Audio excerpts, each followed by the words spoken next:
So normally I review a trailer right after it's come out, and I include the trailer followed by my review. But I got to see the Insidious Chapter 2 trailer late last night at a special screening for press. They invited us out to not only see the trailer, but then there was a live stream discussion, which some of you might have seen on Facebook if you're Insidious 2 fans. And it was streamed live from this old abandoned hospital where they actually shot a lot of Insidious 2.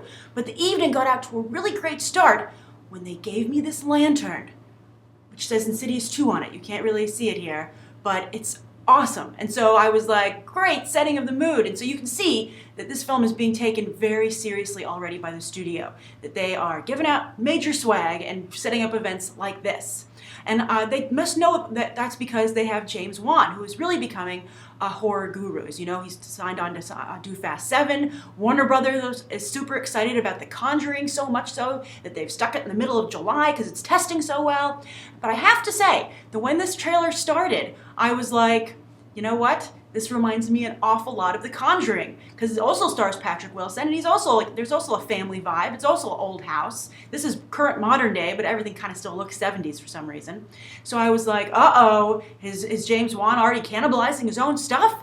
But then as the trailer progressed, it got weirder and scarier. And got pretty cool. I think this is going to be a very scary movie. This is my favorite type of scary movie, where they rely on makeup and camera tricks and stuff like that to scare you. I'm not a big fan of blood and gore, as I've often said on this show.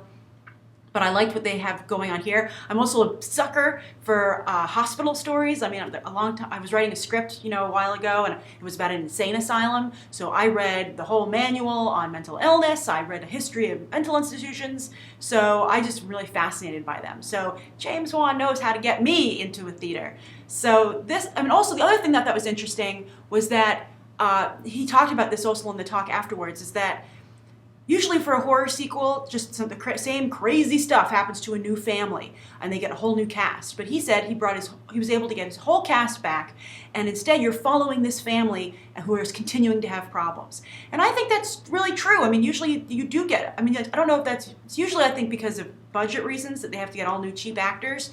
But I think the only exception to that rule so far is Scream. But Scream was like a horror comedy, so that's also very different.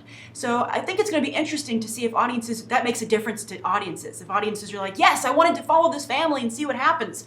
Or if they're like, man, it could have been anybody, I just want to see some scary stuff. But the other thing is that for those of you who've seen Insidious, you know there's this big reveal at the end about Patrick Wilson's character. So I guess that's another reason to stick with this family, because, is the rest of the family going to find out what's going on with him?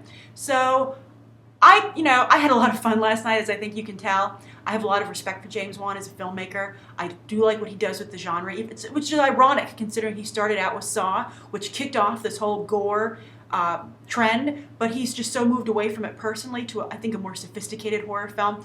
I don't know if he's quite at Kubrick levels yet. The Shining is tops in my book still.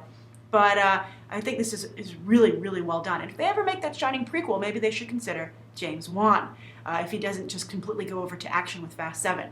But so that's my thoughts on the Insidious Chapter 2 trailer.